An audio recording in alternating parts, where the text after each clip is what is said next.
Good morning, good afternoon, and good evening, ladies and gentlemen. I'm Rose New, Chief Conservation Officer at the Paulson Institute.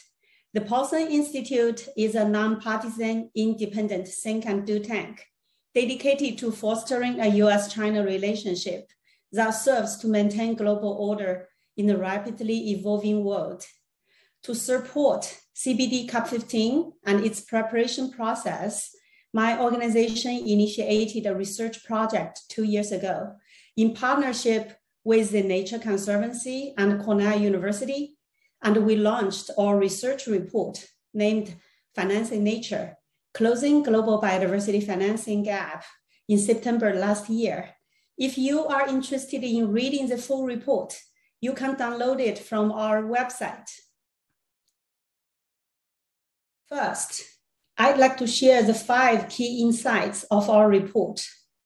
Most importantly, we believe the only way to slow and stop global biodiversity loss is to ensure nature is appropriately valued in all economies and across all sectors. The global biodiversity financing gap is large, but can be closed for less than 1% of annual global GDP. A lot of attention has been on what the private sector can do or how much ODA funding can be raised in the CBD negotiations. We believe that private companies and investors have the potential to play a huge role, but the most impactful actions to unlock both public and private financial flows are through reforming policies and improving regulatory frameworks by national governments. And lastly, increasing ODA alone will not close the financing gap.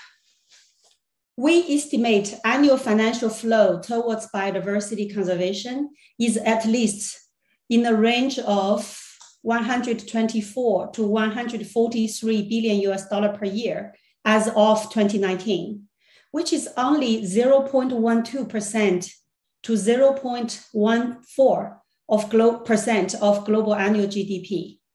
Currently, majority of the funding comes from public sector, and the domestic budget and fiscal policies of governments alone represent 54% to 60% of the total annual flows. A key finding of our research is that total annual subsidies to agriculture, fishery, and forestry, which are potentially harmful to biodiversity, is between 274 to 542 billion US dollar per year. This harmful spending is 2 to 4 times larger than current total financing flow into biodiversity conservation. Therefore, we believe reducing and redirecting those harmful subsidies are at the top of the list for action countries should take. Our research organized estimation of global biodiversity funding needs into 3 components, namely biodiversity conservation through terrestrial and marine protected areas, sustainably managing productive landscape and seascapes, and biodiversity conservation in peri-urban areas and reducing water pollution.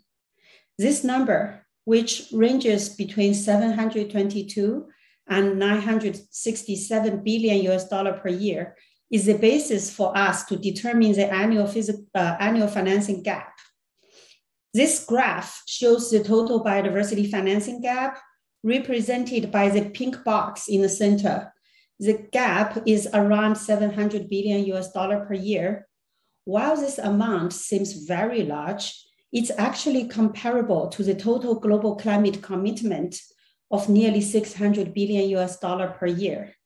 For context, this amount is less than the world spends on a soft drink in a year. This slide is important as it demonstrates the biggest area of financing and policy needed to close the biodiversity financing gap. If the 7 areas shown in green color, namely biodiversity offset, natural infrastructure, green financial products, domestic budget and tax policy, nature-based solutions, and carbon market, ODA, and sustainable supply chain can be scaled up, they will produce billions of dollars in new revenue for biodiversity conservation. However, it's important to highlight that this financing gap will not be closed unless all countries take significant efforts to scale up the reform of subsidies harmful to biodiversity and improve investment risk management practices by financial sector. Shown on the slide in red color represent nearly half of the total biodiversity financing gap. In summary, closing the global biodiversity financing gap relies heavily on government policies to reform harmful subsidies, reduce investment risk by private investors, and support new financial innovations to increase capital flow towards biodiversity protection and restoration. Our report proposes a set of resource mobilization goals and targets for the post-2020 Global Biodiversity Framework. In global level, parties should collectively close the financing gap by 2030 by both increasing funding from all sources and reducing harmful subsidies and investment in all sectors. International development aids, or ODA, for biodiversity should at least double by 2025 to cover the costs of developing countries to develop their national biodiversity strategy and action plans and national biodiversity finance plans. I'd like to highlight that even if doubled, ODA and donor funding cannot close even 10% of the total global financing gap. Therefore, it's very important that all parties complete their national biodiversity finance plans by 2024, and all countries raise the needed funds and establish incentive policies and regulatory framework by 2030. Now, I'd like to provide some additional details on how we can achieve the 2 global goals and 2 national targets. One key suggestion here is that Global Environment Facility, GEF, should increase the resource available for biodiversity focal area to support countries with implementation of National Biodiversity Finance Plan and prioritize funding for domestic policy and fiscal reforms rather than discrete field projects. Bilateral and multilateral donors should prioritize the capacity building for domestic policy reforms and covering sectoral transition costs.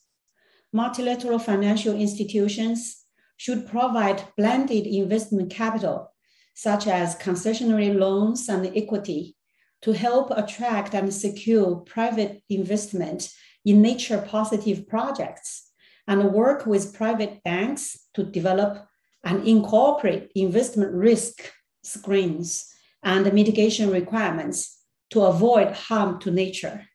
Lastly, we believe the resource mobilization strategy must be tightly linked with the mainstreaming agenda, particularly in 3 sectors, namely agriculture, infrastructure, and financial service.